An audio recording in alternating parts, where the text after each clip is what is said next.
Stud house थे यहाँ पे और पूरा प्लान करके सब कुछ बनाया हुआ था। हाउसेस बने हुए थे बर्न्ड ब्रिक्स से। Doors were made up of would, लकड़ी के दरवाजे थे। हर घर में अपना एक बाथरूम होता था। सम्प और cesspit were made between drains to clean and trap solid waste. ये सम्प या सेसपिट बनाए जाते थे ड्रेन्स के लिए, to clean trap solid waste. Limestone slabs were used as drain covers. जैसे ये दिख रहा है, ऐसे एक होल सा बना दिया जाता था, एक गड्ढा बना दिया जाता था जहाँ पे ये सॉलिड वेस्ट को डंप करते थे। लाइमस्टोन स्लैब्स वर यूज्ड, जो लाइमस्टोन होता है उसके ये स्लैब यूज़ करते थे उसको कवर करने के लिए, किसको, सेसपिट को कवर करने के लिए। वो जो ये गड्ढा बनाते थे ना सॉलिड वेस्ट को कवर करने के लिए, ये लाइमस्टोन स्लैब्स यूज़ करते थे। Many houses had their own private wells, बहुत सारे जो वेल्दी घर होते थे उनके खुद के कुएँ भी होते थे। Tracking social differences, studying burials. Some of graves contain pottery and ornaments as believe that it can be used in after life. अब इनका क्या बिलीव था कि मरने के बाद भी ये जो पोट्री थी, ऑर्नामेंट्स थे, ये सब यूज़ होंगे, इसलिए ये साथ में ही बरी कर देते थे उसके ऑनर के। जैसे कोई मर गया है तो उसके जो ऑर्नामेंट्स थे और या उसकी पोट्री जो भी इम्पोर्टेंट था वो उसके साथ ही वो बरी कर देते थे कि ये अब इसकी नेक्स्ट लाइफ के लिए काम आएगा, which is very foolish. Jewelleries were found in burial of both man and women. Jewelleries होती थी इनकी कब्रों में। Dead were buried with copper mirrors, copper mirrors के साथ इनको बरी करते थे। Burial of dogs along with their masters. अच्छा, बहुत सारे जो ये पेट वेट रखते थे इनको भी साथ में ही उनके मास्टर्स के साथ में ही बरी कर देते थे जब वो उनकी डेथ हो जाती थी।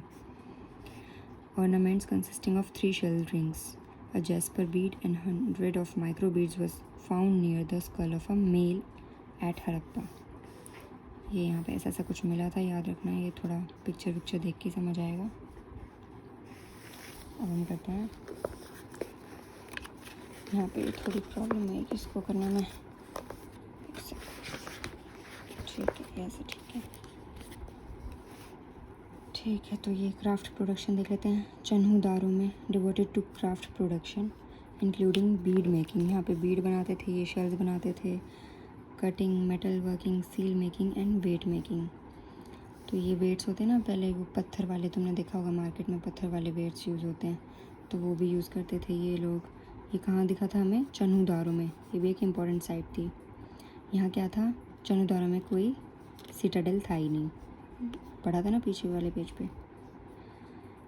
अब यहाँ पे बीड मेकिंग होती थी, मेटल वर्क भी होता था, कटिंग वटिंग करते थे, ये सील भी बनाते थे। नागेश्वर जो कि गुजरात में है और बालाकोट जो कि पाकिस्तान में है, दे वर सेंटर्स फॉर शेल मेकिंग। अच्छा, नागेश्वर और बालाकोट में शेल्स बनते थे और बैंगल्स भी बनते थे, मतलब लेडल्स, इनले, ये सब बनते थे, ज्वेलरी वूलरी का जो भी सामान था। ये देखो, ये सब दिखा रखे ना, रिंग है यहाँ पे, ये ऑर्नामेंट्स हैं। ये जेडाइट स्टोन से बनी हुई है, पढ़ा था ना jadeite stone, greenish. Trade and commerce, Nageshwar and Balakot shell. अच्छा, ये ट्रेड एंड कॉमर्स कहाँ से करते थे? ये नागेश्वर एंड बालाकोट से शेल का ट्रेड करते थे। शोटुगई से लैपिस लजूली का ट्रेड करते थे। ये लैपिस लजूली, ये ब्लू कलर वाला है। साउथ राजस्थान और नॉर्थ गुजरात से कार्नेलियन का, ये जो रेड स्टोन है ये कार्नेलियन है। खेतरी एंड ओमान से क्या करते थे? ये स्टेटाइट, ये एक सॉफ्ट टाइप का स्टोन होता है और इससे हम आगे पढ़ेंगे कि इसी से सील भी बनाई जाती है। साउथ इंडिया से ये कॉपर और गोल्ड का ट्रेड करते थे। कोलर जो कि कर्नाटका में है, यहाँ से भी गोल्ड का ट्रेड करते थे। ठीक है, अब हड़प्पन सील्स के बारे में बात करते हैं। ये सील्स कैसे बनाई जाती थी? स्टेटाइट से, बताया था ना ऊपर, एक स्टोन है, ये सॉफ्ट सा स्टोन मिलेगा, तो इससे बनाते थे ये। Seals often contained animal motifs, उनके कुछ ऐसे बने हुए होते थे जो वो सील्स वो लगाते थे ना, जब ऐसे करके यूँ स्टैम्प, जैसे अपने यहाँ स्टैम्प लगती है वैसे सील्स यूँ लगाते थे लेटर्स पे या किसी भी चीज़ पे, तो उस पर एनिमल्स बने होते थे। और एक पिक्टोग्राफिक स्क्रिप्ट होती थी जिसको हम आज तक डिसिफर नहीं कर पाए हैं। The seals usually have a line of writing probably containing the name and title of the owner. वो जो भी पिक्चर होती थी उसमें ऑनर का नाम होता था